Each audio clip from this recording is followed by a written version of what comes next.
Naughty आहे म्हणून जास्त- तसे रिॲक्शन जास्त येतात. आहे. सगळ्यात लहान मुलगा असेल खरंच, खरंच. सगळ्यात आणि ज्युनियर सिनियर इतकी केजीची मुलं मस्ती. असतात ना आणि आम्हाला अजिबात वाटत नाही असं की एज की खूप तो मोठा aged आहे आहे. किंवा हा. काही. आम्ही असे असतो म्हणजे छान आमच्या सगळे मित्र. समवयीन आणि हो. सगळे आम्ही छान एकत्र मज्जा करतो. थुकरट जोक्स मारणे ते ज्याच्यावरती सहन करणे. फक्त लुक्स दिले जातात त्याला की राकेश असे जोक्स लहान मुलांचे पण तरीही तो मारतो तसे पण तो जोक्स खूप गोड आहे. He is very such a sweet heart. तो सगळ्यांना सांभाळून घेतो. हो. असं खूप मस्त माणूस आहे तो. खरंच छान माणूस. आणि त्याला आमच्याशिवाय करमत नाही तो खरंय. त्याची रूम असली जरी वेगळी तरी तो आमच्या रूममध्ये तुम्हाला सापडेल आणि कधीही सतत घाबरवायला येतो प्रत्येक भाव असं नॉर्मली येतच नाही म्हणजे आम्ही सगळे मेकअप करत असतो आणि मागून एक धाड करून एक दार उघडलं जातं तर तो राकेश असतो काल म्हणजे माझी कॉफी सांडली इतक्या जोरात असं त्याने भाव वगैरे केला. हो. सो हे ठीक आहे आता आम्ही हळूहळू युज टू होतोय त्या गोष्टीला पण मजा आहे. एकंदरीत एक पॉझिटिव्ह वातावरण आहे. आम्ही सगळे एन्जॉय करतोय. राकेश ॲक्च्युली बघायला गेलं तर खरंच सांगायचं तर मराठी चित्रपटसृष्टी किंवा आपल्या या सृष्टीला सिरियल सृष्टीला नवीन आहे. पण तो इतका आता त्याने पहिल्या दिवशी बघितलं की कसे आहेत लोक अगदी पहिल्या दिवशी दुसऱ्या दिवशी आणि त्याच्यानंतर तो ना असा तिसऱ्या चौथ्या दिवसापासून ना सतर्क राहायला लागला. हे मी पाहिले स्वतः.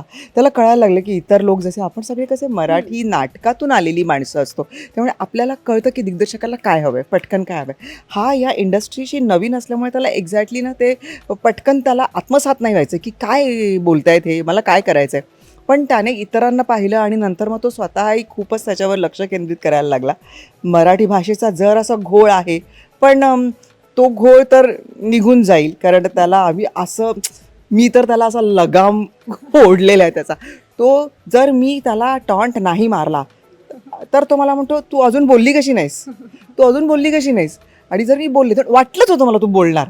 म्हटलं तुझ्या भल्यासाठी सांगते यार यू आर हॉट केक असं नको. म्हणजे बऱ्याच वर्षांनंतर इंडस्ट्रीमध्ये एक चांगला चेहरा आलेला आहे ना मग तुला जर देवाने चेहरा दिला तर तू आता ॲक्टिंग पण कर आणि मजा कर. भाषा वगैरे जी आहे ती जरा थोडीशी आत्मसात कर कारण मराठी खूप सुंदर भाषा आहे. म्हटलं ती तुझ्या अंगीकारलीस ना तू तर तू खूपच चांगला ॲक्टर होऊन जाशील आणि तो त्या अनुषंगाने प्रयत्न करतोय. बिहाइंड द सीन्स म्हणूया तर तो इतका मस्तीखोर आहे. म्हणजे आमच्या सगळ्यांबरोबर तो ना चांगला जेल झालेला आहे. असं नाही वाटत की तो कोणत्या तरी वेगळ्या इंडस्ट्रीमधून आलेला आहे. आणि त्याच्यासाठी कारणीभूत इकडची सगळी माणसं देखील आहेत आर्टिस्ट देखील आहेत की आर्टिस्टने त्याला आपलंसं करून घेतलं आहे त्यामुळे तो देखील आमच्याबरोबर एकदम समरस झालेला आहे. ऑफ स्क्रीन तर खूप मजा आहे कारण की शी इज माझ्या भाच्या आहेत त्यांच्या वयाची ती तर त्यामुळे खूप आमचा एज गॅप जो आहे तो खूप मोठा आहे. तो I look at her as somebody is a newcomer somebody was like really wanting to do better आणि मेहनती खूप आहे ती. चांगली ॲक्ट्रेस आहे. तिला छान ते डायलॉग दिले होती. तिचं डिक्शन आणि सगळं पंक्च्युएशन सगळे जे असतात जे लागतात डायलॉग्सला ती बरोबर ती व्हॉईसचा थ्रू वगैरे सगळं शी इज गुड. आय मीन असं वाटत नाही की असं वाटतं की खूप वर्षापासून ती काम करत आलेली. Very good human. Everybody on the set is brilliant. म्हणजे एवढे प्रेमळ लोक मला भेटलेत तर माझं नशीब खूप चांगलं आहे. Right from the producers to the channel people सगळ्यांची जी इन्व्हॉल्वमेंट आहे की सगळ्यांचं दिसतंय मला कष्ट की काहीतरी एक चांगला प्रोडक्ट बनवायचा आहे आणि घेऊन यायचं आहे प्रेक्षकांच्या समोर. So I can only say कि देर है दुरुस्त है और अच्छे लोगों के साथ पाला पड़ा है और काम करने का मौका मिल रहा है. तो सबका पॅशन सगळ्यांचं पॅशन बघून एक मला पण एक उत्साह येतोय आणि मजा येते ॲक्च्युली करता. असं वाटत नाही की डेली बिकॉज फॅमिली टाईपचं होऊन जातं की रोज तुम्ही भेटता वगैरे.